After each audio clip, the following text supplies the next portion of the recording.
Welcome to Toffee TV. It is the Everton News Daily. Sean Dyche has given his pre-match press conference ahead of Everton's trip to Wolves at the weekend. A huge game for the Blues, who could put pressure on the rest of the teams in the relegation battle by getting a much-needed 3 points. 2 games to go. Everton definitely need at least one victory in those 2 games, and if they were to get a positive result Saturday and results go their way over the weekend, Everton could actually be safe on Monday night. But it's all about the Blues getting the win, which will be a difficult task. It's a tough game at Molineux, and they have been good since Lopetegui come in, so it's going to be a tough game for Everton. The manager was seemed quite upbeat in his press conference today, but he did give us an update on the fitness of Vitaly Mykolenko. This is what Sean Dyche had to say. I doubt he'll be right for this one. He's got a chance for the next one. It's a risk and reward scenario, and he hasn't trained, so therefore I doubt he'll make this one. We'll look at change of shape as well as a change of personnel, and find the best way possible. Obviously, we've lost our fullbacks, unfortunately, but like I say, Miko's close, but it's just whether we take a gamble on that with only one to go, of course. There you go. That's going to be the interesting change, isn't it? Whether Everton keep a flat back 4 and play maybe Dwight McNeil at left back, or whether they go to 3 at the back and use McNeil as a wing back. That's going to be something we'll find out at the weekend, I imagine. There was also an update on Dominic Calvert-Lewin. Calvert-Lewin, who was removed at half-time in the 3-0 home defeat by Manchester City. He was removed to save the tightness in his groin he was feeling. Sean Dyche was asked whether he would be part of Everton's squad for the trip to Molineux. This is what the manager had to say on Dom. Hopefully he's had a few down days, and it's looking more promising. So he'll be with us again tomorrow. He will be in the squad? Yeah, well, he'll be with us training tomorrow, obviously, with 2 days previous. So, but he's come through the last couple of days well. There you go. Hopefully Dom is available. Sounds like he's got a good chance. We need him, even if it's just for these 2 games.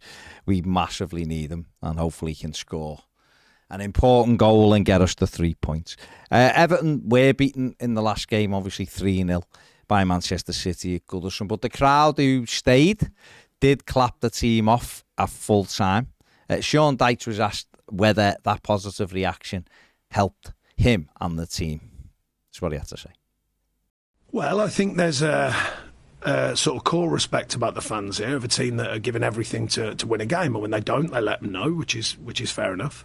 But the fans have been terrific ever since I got here. I can only speak from my time here. They've backed everything we're attempting to do. They continue to do so. And when they see a team giving everything, and I think they saw a top-class side in Man City doing what they do, but they saw a team giving everything to take that game on, to try and get something from the game, to keep right the way to the final whistle. The energy, the commitment to the cause, I thought was really obvious and really apparent.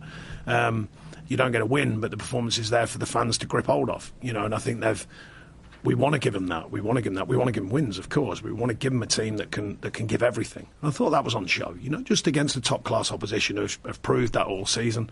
A tough ask, but the mentality was firm, and the mentality of the fans was firm. And we're going to need that over the next 2 games as well. They've been there, since I've been here, they've been there every week for us. Good, bad, indifferent, home and away. We've got to continue that connection because it's important to us.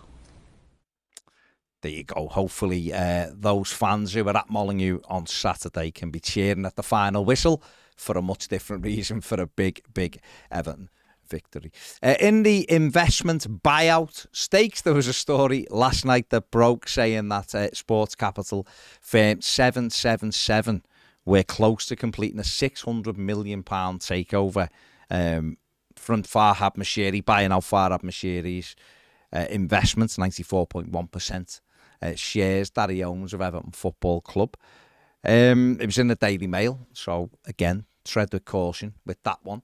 But it was out there, and they've been named all the way along this, really. MSP, it's been thought of being the favourites to get, to be the ones who buy into Everton Football Club. Theirs was more put out as an investment stroke loan to help Farhad Moshiri finish the stadium. This story was put out last night, which was more of a full takeover of Everton Football Club. 777 have got interest and stakes in other football clubs, including Genoa. They've been involved in Sevilla as well, in Spain, as well as other ones. Vasco da Gama, another one, Standard Liège.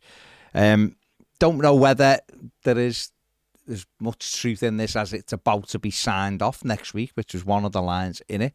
Not convinced by that line. But listen, Farhad Moshiri might be so far down the road with this that he thinks if these want to come in and buy me out and take it off my hands, then I'm happy to let that happen and wash my hands of it, so to speak, and move on. Who knows? Who knows? There is other interested parties as well. And I guess until it's signed off and until we've got an official statement, then everyone is still in this game, aren't they? You know, if you think back to 2016, there was a pair of Americans who were very close to signing the deal. There was a story that was out there that said they will sign a contract to buy Everton Football Club next week.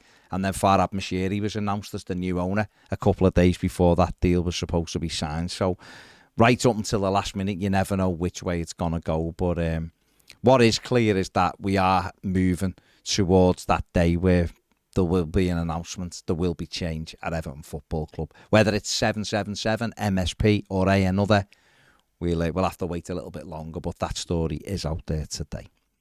Everton striker Tom Cannon has been named in Ireland's 22-man squad for a 4-day training camp ahead of June's Euro 2024 qualifiers against Greece and Gibraltar. The young striker spent the second half of the season on loan at Preston after making his Premier League debut for Everton. He's done well for Preston, so it's 7 goals, some excellent performances, and this is reward for him. So hopefully he can go and impress in that 4-day training camp and then be involved in those qualifiers as well. That'll be a fantastic end of the season for Tom Cannon. And finally, Jean-Philippe Gbamin's agent has said he will not return to Everton this summer and will leave the club. Bernard Collignon has said, speaking about Gbamin's loan deal at Trabzonspor coming to an end, he has played 23 times for Trabzonspor this season in the Super League and also in Europe for them. He's done okay. Former Turkey international, his name is Giray Kassar, claims that he's one of the best Trabzonspor have ever had. Said is due to his speed, power and vision. And he hopes that Trabzonspor will sign Gbamin on a permanent basis. I'm not sure how much is in that. Collignon mentioned the Russian Super League, where of course Gbamin spent time on loan there as well last season. So we'll have to wait and see what happens. The 27-year-old was plagued by injuries since signing from Mainz in 2019. He came in as a replacement for Idrissa Gana Gueye, got terrible injuries, and it curtailed his Everton career basically, and looks likely to leave the football club this summer. That is it for the News Daily. Give the video a thumbs up, subscribe if you haven't, and if you want to become a Toffee TV Premier member, the link is in the description, and the QR code will be on the screen in 2 seconds. See you later.